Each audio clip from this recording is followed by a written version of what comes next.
Hey guys, this is Mitch with the Department of Bad Ideas, and these are my first impressions on the Tipedo,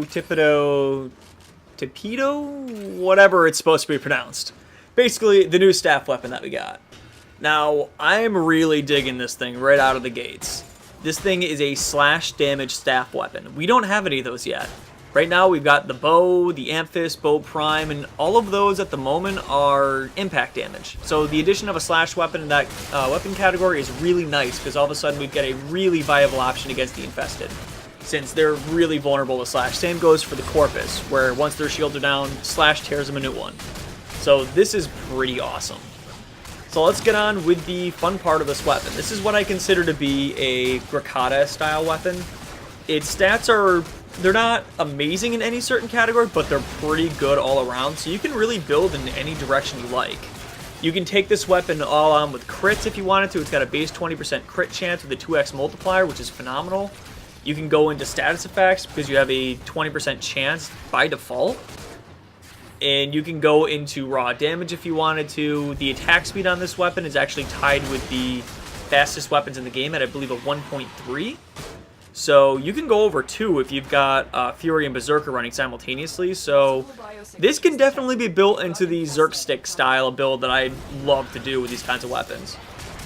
So it's a really open-ended weapon for that. And the reach on it's really good just by virtue of it being a staff weapon.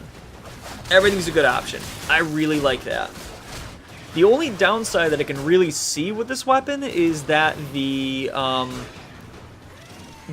raw damage output, when you first get it, is a little bit weak, but the critical chance and the crit multiplier really compensate for that. So leveling it up at first might be a little bit until you get your pressure point in. Holy crap, that's a big bubble of enemies. Anyways, sorry, I got some shenanigans going on in the background.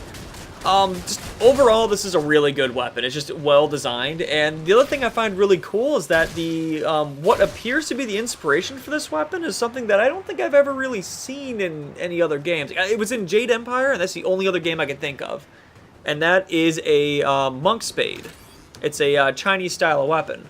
It has a the front of it has pretty much exactly what it looks like in game for the bladed front, and the back end of it has a kind of crescent moon part of it for grappling and holding things in place. I thought it was really cool that they actually went in and used that as a weapon design for something in Warframe. It's really an obscure ass weapon. And on a side note, kudos goes out to Weaver for naming what this weapon was. I was trying to figure it out last night. He came into the rescue. Thanks, Weaver.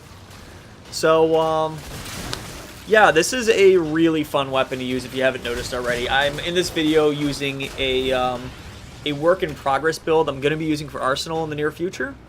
It's a bit of a lot of attack speed, a lot of status chance. There's going to be status duration bonuses on this. And the Volt that I'm using is an experimental shocking speed build, which seems to synergize with melee really nicely, so I have an interesting setup for that.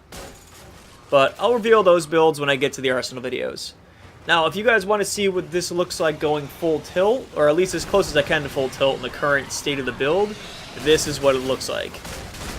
So keep an eye on all the enemies in the background here. Notice the sheer amount of numbers coming out of them. Wait until I get all the damage set up on that, and all the DOTs just stay on these enemies like crazy. It's going to be a lot of fun. So, this is Mitch with the Department of Bad Ideas, signing off.